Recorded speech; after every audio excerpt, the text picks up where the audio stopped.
ஹாய்ங்க, எல்லாருக்கும் வணக்கம். இன்றைக்கி மீஷோவோட ஒரு அன்பாக்சிங் வீடியோ தான் பார்க்க போகிறோம். கிச்சனுக்கு ஸ்பைஸ் ஜார்லாம் வைக்கிற மாதிரி ஒரு ரேக்கு தான் ஆர்டர் போட்டிருந்தோம். ஸோ அந்த அன்பாக்சிங் வீடியோ தான் நம்ம இன்றைக்கி பார்க்க போகிறோம்.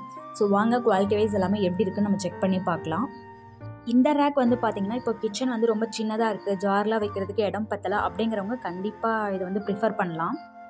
இந்த ரேக் நீங்கள் கவுண்டர் டாப் மேலே வச்சுக்கலாம், அப்படி இல்லாட்டி வால் ஹேங்கிங் கூட பண்ணிக்கலாம். இதை வைக்கிறதுக்கு ஒரு சின்ன இடம் இருந்தாலே போதும்.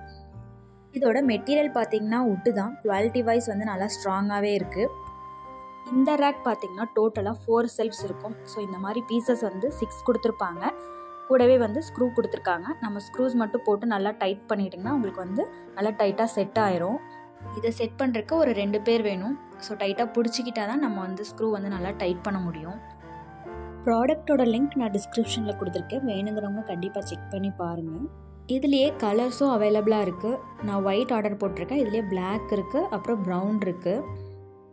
எல்லாமே பிலோ 500 தான். நான் வாங்கினது 480 ருபீஸ். நீங்கள் ஆன்லைனில் பே பண்ணும்போது இன்னும் 20 or 30 ருபீஸ் வந்து கம்மியாகும். சேம் ப்ராடக்டே 500க்கு மேலேயும் இருக்குது. பட் இதுவே குவாலிட்டி சூப்பராக தான் இருக்குது. இந்த ரேக் கிச்சனுக்கு மட்டும் கிடையாது, இது ஒரு மல்டி பர்பஸ் ரேக் தான். நீங்கள் வந்து லிவிங் ரூமுக்கு, பெட்ரூம்க்கு எல்லாமே யூஸ் பண்ணிக்கலாம். இப்போ இண்டோர் பிளான்ஸ்லாம் வைக்கிறீங்கன்னா இதை நீங்கள் கூட ஹேங் பண்ணிவிட்டு அதில் சின்ன சின்ன இண்டோர் பிளான்ஸ் கூட வச்சுக்கலாம். பார்க்குறதுக்கு அழகாக இருக்கும். குவாலிட்டி வந்து பார்த்திங்கன்னா நம்ம கொடுத்த அமௌண்ட்டுக்கு ஓகேவாக தான் இருந்துச்சு. அதாவது பிலோ 500க்கு இந்த குவாலிட்டி ஓகே தான்.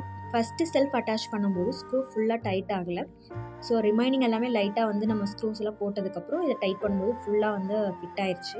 எல்லா செல்ஃப்ஸும் நீங்கள் அட்டாச் பண்ணிட்டு ஸ்க்ரூஸ் எல்லாம் நல்லா டைட் பண்ணிட்டீங்கன்னா நல்லா ஸ்ட்ராங்காகவே இருக்குது.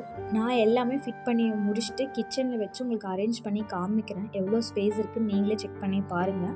அதில் நான் எவ்வளோ ஜார்ஸ் வச்சு வந்து அரேஞ்ச் பண்ணி வச்சுருக்கேன்னு. அதே மாதிரி கிச்சனில் உங்களுக்கு அது இந்த ரேக் வைக்கிறதுக்கு எவ்வளோ ஸ்பேஸ் தேவைப்படுன்னு உங்களுக்கு ஒரு ஐடியா கிடைக்கும்.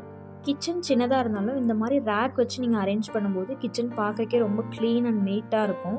வீடியோவில் பார்த்தீங்கன்னா தெரியும், சின்ன ஸ்பேஸ்லேயே இந்த ரேக் வச்சு நான் எவ்வளோ ஜார்ஸ் வச்சு அரேஞ்ச் பண்ணியிருக்கேன்னு சொல்லிட்டு.